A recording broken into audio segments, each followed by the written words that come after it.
अस्सलाम वालेकुम। आज हम डिस्कस करने लगे हैं किंगडम फंजाई की एक डिवीजन ज़ाइगोमाइकोटा। इसको फाइलम ज़ाइगोमाइकोटा भी कहते हैं और इसके दूसरे नामों के अंदर ज़ाइगोमाइसीड्स आता है या कंजुगेटिंग फंजाई। अब कंजुगेशन लफ्ज़ निकला है जंक्शन से, जहाँ पे दो चीज़ें आपस में मिलती हैं। जिस तरह बैक्टीरिया के अंदर कंजुगेशन होती है, दो बैक्टीरिया आपस में मिलते हैं सेक्सुअल रिप्रोडक्शन के लिए, बिल्कुल इसी तरह इसके अंदर भी दो फंजाई के हाइफी आपस में मिलते हैं, तो उस कंजुगेशन की वजह से इसको कंजुगेटिंग फंजाई भी कहते हैं। और ये जो लफ्ज़ माइकोटा, ज़ाइगोमाइकोटा, ये माइकोटा लफ्ज़ जितनी भी फंजाई की डिवीजन्स हैं उनके लिए इस्तेमाल किया जाता है, यानी ये फंजाई की डिवीजन्स को ज़ाहिर करता है। मसलन एस्कोमाइकोटा, ड्यूटेरोमाइकोटा, बेसिडियोमाइकोटा और ज़ाइगोमाइकोटा। और ज़ाइगोमाइकोटा इस वजह से कहते हैं कि इसमें ज़ाइगोस्पोर बनता है, जिसको हम बाद में डिस्कस करते हैं। अब जितनी भी ज़ाइगोमाइकोटा हैं ये ज़्यादातर सेप्रोट्रोफ हैं, यानी ये ज़्यादातर क्या है, सेप्रोट्रोफ है। सेप्रोट्रोफ से मुराद है ऐसी फंजाई जो डेड ऑर्गेनिक मैटर पे फीड करती है।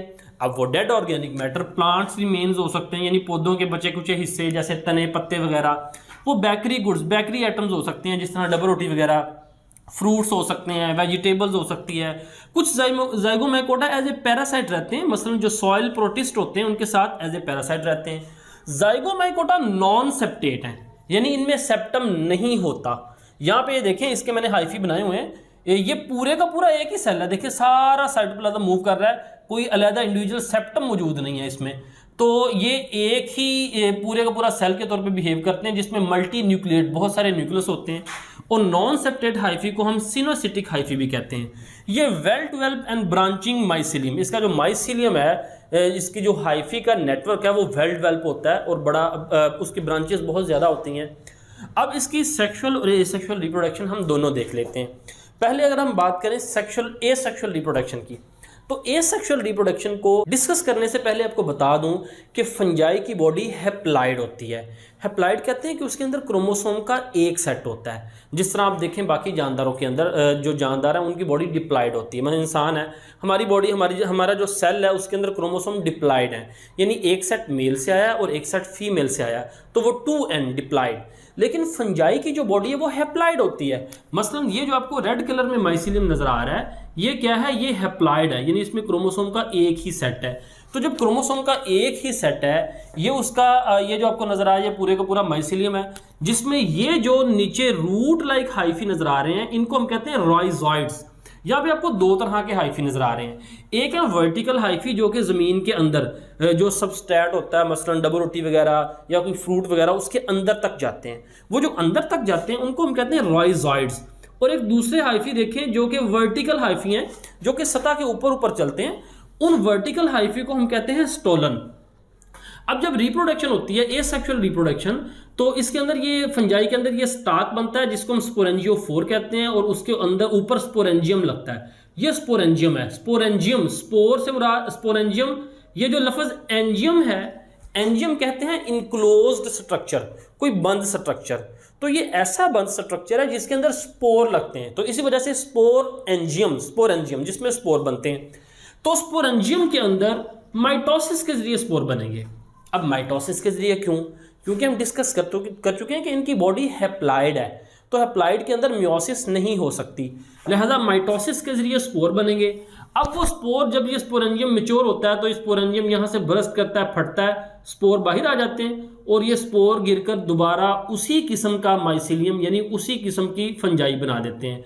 तो ये तो हो गया एसेक्सुअल रिप्रोडक्शन। यहाँ पे भी देखें, स्पोरेंजियम बनेगा, उसके अंदर माइटोसिस के जरिए स्पोर, और वो स्पोर हवा में बिखरेंगे और उस जहाँ पे गिरेंगे सूटेबल कंडीशन मिलेगी तो उसी किस्म का माइसिलियम बना देंगे। ये तो है एसेक्सुअल रिप्रोडक्शन। अब जब सेक्सुअल रिप्रोडक्शन होती है तो उससे पहले मैं आपको एक बता दूं कि फंजाई जेंडरलेस है। फंजाई में मेल और फीमेल नहीं होते। जिस तरह अब देखें बाकी जानदारों में, इंसान है, इसमें मेल है, फीमेल है, फंजाई में मेल और फीमेल नहीं होते। तो फिर सेक्सुअल रिप्रोडक्शन कैसी होती है? सेक्सुअल रिप्रोडक्शन होती है to genetically different but compatible mating types, उनके दरमियान में सेक्सुअल रिप्रोडक्शन होती है। यानी वो जेनेटिकली तो डिफरेंट होती हैं लेकिन कंपैटिबल से मुराद वो एक ही स्पीशी एक होती है, जेनेटिकली डिफरेंट होते हैं। अब इसका क्या मतलब है? देखें, अब इंसानों की अगर हम बात करें तो इंसान स्पीशी तो एक ही है, लेकिन मुख्तलिफ इंसान वो जेनेटिकली सेम नहीं है, उनमें कुछ ना कुछ फ़र्क होता है। मसलन दो इंसानों को अगर आप ले लें तो उनकी स्किन का कलर बिल्कुल सेम नहीं होगा, जेनेटिक या जीन्स में कुछ ना कुछ फ़र्क होगा, उनकी हाइट में फ़र्क होगा, उनकी इंटेलिजेंस के अंदर फ़र्क होगा, बहुत सारे जीन्स के अंदर उनमें फ़र्क होगा, हालांकि सेम स्पीशी है।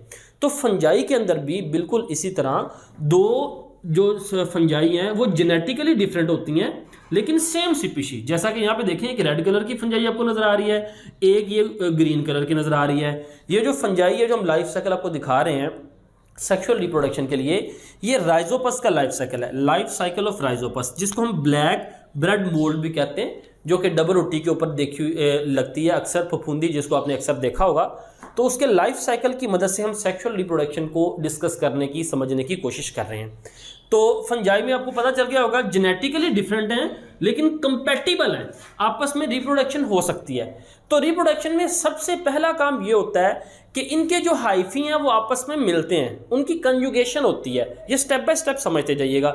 सबसे पहले कंजुगेशन होगी कौन से हाइफी की? स्टोलन की। अब स्टोलन मैंने आपको बताया ये वर्टिकल हाइफी होते हैं जो कि सबस्ट्रेटम यानी वो जो खुराक होती है, फूड होती है, उसकी सतह के ऊपर इस हाइफी जो बनते हैं। जो नीचे जाते हैं उनको तो मैंने बताया, उन्हें कहते हैं राइजॉइड्स। ये स्टोलन वर्टिकल हाइफी हैं। तो इस फंजाई का भी स्टोलन और इस फंजाई का भी स्टोलन जो एक दूसरे के करीब आएंगे तो यहाँ पे आप देखें इनमें कंजुगेशन होगी, ये आपस में मिलेंगे। तो जब वो एक दूसरे के अब यहाँ पे देखें सिर्फ इतना हिस्सा हम बड़ा करके ये देख रहे हैं, जब इनमें कंजुगेशन होगी, जब मिलेंगे तो दोनों तरफ हार्मोन्स पैदा होंगे। उन हार्मोन्स के पैदा होने की वजह से यहाँ पे गैमिटेंजिया बनेगा। गैमिटेंजिया एंजियम, जिस तरह बताया ना एंजियम, यहाँ पे मैंने बताया था एंजियम क्लोज्ड स्ट्रक्चर होता है। तो ये ऐसा क्लोज स्ट्रक्चर है जिसमें गैमिट्स बनते हैं। अब देखें जैसे ही ये गैमिटेंजिया बनेगा ना तो यहाँ पे सेप्टम, एक पर्दा बन जाएगा। उस सेप्टम के जरिए वो ये जो गैमिटेंजियम है वो बाकी हाइफी से सेपरेट हो जाएगा, क्योंकि हम आपको बता चुके हैं कि इसके हाइफी क्या होते हैं, वो सिनोसिटिक होते हैं, नॉन सेप्टेट होते हैं। तो गैमिटेंजियम को सेप्टम पर्दे के जरिए बाकी हाइफी से क्या कर दिया जाता है? अलग कर दिया जाता है, सेपरेट कर दिया जाता है। तो गैमिटेंजियम के अंदर गैमिट क्या होते हैं? दरअसल इसमें वो न्यूक्लियस से होता है, वो दोनों न्यूक्लियस आपस में फ्यूज करते हैं। ये जो पहला प्रोसेस है, ये जो आपस में मिले इसके हाइफी, इसको हम कहते हैं प्लाज्मोगैमी। तो सबसे पहले देखें कंजुगेशन हुई, उसके बाद प्लाज्मोगैमी यानी इनके हाइफी मिले, उनका साइटोप्लाज्म मिला। उसके बाद यहाँ पे देखें कैरियोगैमी का प्रोसेस, उनके न्यूक्लियस मिले, प्लाज्मोगैमी हुई, गैमिटेंजिया बना, न्यूक्लियस मिले और यहाँ पे जाइगोट बनेगा। अब जाइगोट के गिर्द एक स्पोर बनता है जिसको हम कहते हैं जाइगोस्पोर। जाइगोट बना, जाइगोट के बाद ये जाइगोस्पोर बन गया। ये जो जाइगोस्पोर है ये रेजिस्टेंट होता है, थिक वाल्ड होता है, और यानी इसकी दीवारें मजबूत होती हैं, तो इसको जाइगोस्पोर। अब देखें यहाँ पे जाइगोस्पोर बन रहा है। अब फंजाई की जो दूसरी इकसाम है उसमें प्लाज्मोगैमी और कैरियोगैमी में फ़र्क होता है, यानी पहले प्लाज्मोगैमी होती है और उसके बाद कैरियोगैमी फ़ौरन नहीं होती, बल्कि डाइकैरियोटिक हाइफी बनते हैं, सेकेंडरी माइसिलियम बनता है। प्राइमरी माइसिलियम और सेकेंडरी माइसिलियम में ये फ़र्क है कि प्राइमरी माइसिलियम के अंदर जो सिंगल न्यूक्लियस यानी ये हेप्लाइड होते हैं, जबकि सेकेंडरी माइसिलियम डिप्लाइड होता है, उसमें दो न्यूक्लियस होते हैं एक ही सेल के अंदर, एक ही हाइफी के अंदर। लेकिन यहाँ पे मैं जैसे कि बताया कि फंजाई के अंदर प्लाज्मोगैमी के बाद फ़ौरन कैरियोगैमी नहीं होती, बल्कि थोड़ी देर डाइकैरियोटिक हाइफी जोन से वो बनते हैं। लेकिन यहाँ पे प्लाज्मोगैमी के फ़ौरन बाद कैरियोगैमी होगी, जैसे ही साइटोप्लाज्म मिलेगा फ़ौरन न्यूक्लियस भी मिलेंगे और जाइगोस्पोर बन जाएगा। तो यहाँ पे फ़ौरन जाइगोस्पोर बनता है, इसी वजह से इसका नाम जाइगोमाइकोटा है। यहाँ पे फ़ौरन कैरियो, बाकी जो फंजाई की इकसाम है वहाँ पे फ़ौरन कैरियोगैमी नहीं होती। अब जाइगोस्पोर जोन सा है ये क्या करेगा? जर्मिनेट करेगा। देखें ये जर्मिनेट कर रहा है, इससे दोबारा ये जर्मिनेटिंग जाइगोस्पोर है, इससे ये देखें स्पोरेंजियोफोर, ये स्टाक बन रही है, इस स्टाक को हम स्पोरेंजियोफोर कह रहे हैं और इसके ऊपर स्पोरेंजिया बनेगा। अब इस स्पोरेंजिया के अंदर मियोसिस होगी। अब देखें मियोसिस उस स्ट्रक्चर के अंदर होती है जो कि डिप्लॉइड हो, और हम जानते हैं कि ये यहाँ से ही डिप्लॉइड हो चुका है। ये इस लाइन से इधर वाला हिस्सा ये सारा का सारा हैप्लॉइड है। यहाँ पे इनकी कैरियोगैमी होगी, न्यूक्लियस मिल गए, A1N और 1N, डिप्लॉइड जाइगोट बन गया, उसके गिर्द ये जाइगोस्पोर बन गया, लिहाजा ये हिस्सा डिप्लॉइड है। तो डिप्लॉइड पोर्शन के अंदर मियोसिस होगी और मियोसिस के नतीजे में देखें ये जो स्पोरेंजियम है, स्पोरेंजियम के अंदर जब मियोसिस होती है तो हैप्लॉइड स्पोर्स बनते हैं, क्योंकि मियोसिस के नतीजे में हैप्लॉइड स्ट्रक्चर्स बनते हैं। अब ये जो स्टाक है इसे स्पोरेंजियोफोर कहते हैं। फोर कहते हैं बेरर, उठाने वाला, ऐसा स्ट्रक्चर जो किसी चीज़ को उठा सके, structure that can hold something. तो इस स्टाक ने दरअसल स्पोरेंजियम को उठाया हुआ है, तो इस वजह से इसे कहते हैं स्पोरेंजियोफोर। तो अब स्पोरेंजियम के अंदर वो मियोसिस के जरिए स्पोर बने, तो जब मियोसिस होती है तो जेनेटिकली डिफरेंट स्पोर्स बनते हैं। उनमें से कुछ स्पोर्स ऐसे होंगे जो ये वाला माइसिलियम बनाएंगे और कुछ स्पोर ऐसे होंगे जो ये वाला माइसिलियम बनाएंगे।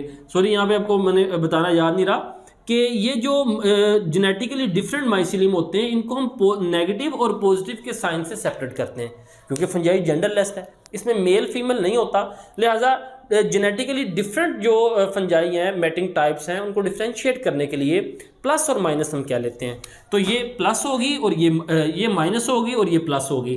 तो इस मियोसिस से जो स्पोर्स बनते हैं, कुछ स्पोर्स जो से हैं वो माइनस वाला माइसिलियम बनाते हैं और कुछ जो से हैं वो प्लस वाला माइसिलियम बनाते हैं। तो इस तरीके से इसमें सेक्सुअल रिप्रोडक्शन होती है। तो हम देख लेते हैं जी एसेक्सुअल रिप्रोडक्शन कैसे होती है। स्पोरेंजियोस्पोर, स्पोरेंजियोस्पोर इस वजह से क्योंकि इसमें स्पोर किसके अंदर लग रहा है, स्पोरेंजियम के अंदर। ये स्पोर्स किसके अंदर लग रहे हैं, स्पोरेंजियम के अंदर, तो लिहाजा ये स्पोरेंजियोस्पोर। जिस तरह आगे हम देखेंगे एस्कोस्पोर्स जो कि एस्कस के अंदर लगते हैं, बेसिडियोस्पोर्स जो कि बेसिडियम के ऊपर लगते हैं। उसके बाद इसकी मिसाल है जी राइजोबस निग्रिकेंस, ये इसका साइंटिफिक नेम है। फिर और इसकी जाइगोमाइकोटा के अंदर पिलोबोलस फंजाई आ जाती है, जिसको हम स्पिटिंग फंगस भी कहते हैं। स्पिटिंग इस वजह से क्योंकि इसकी लुक्स, इसकी जो अपीयरेंस है, ऐसे लगता है, स्पिट कहते हैं थूकना, तो थूक की तरह, स्लाइवा की तरह इसकी अपीयरेंस होती है, जिसकी वजह से इसको स्पिटिंग फंगस कहते हैं। सेक्सुअल रिप्रोडक्शन में ये जो तरतीब है, यानी सबसे पहले कंजुगेशन होती है, जिस तरह हमने बताया कि ये जो स्टोलन हाइफी मिलते हैं, कंजुगेशन के बाद हार्मोन्स बनते हैं, गैमेटेंजिया बनता है, गैमेटेंजिया सेपरेटेड बाय सेप्टा, यानी इसमें सेप्टा बन जाता है। फिर जाइगोट बनता है जो कि डिप्लॉयड होता है, और जाइगोट जो सा है, ये देखें जाइगोट के गिर्द क्या, जाइगोस्पोर बन जाएगा, जाइगोस्पोर से स्पोरेंजियम बनेगा, देखें ये स्पोरेंजियम बना और उससे स्पोर्स बन जाएंगे। और यहाँ पे देखा नो डाइक्रियोटिक फेज, इसमें डाइक्रियोटिक फेज नहीं होती। जाइगोस्पोर कहते हैं temporary dormant thick walled resistant structure, जो कि हार्श कंडीशन को बर्दाश्त कर सकता है।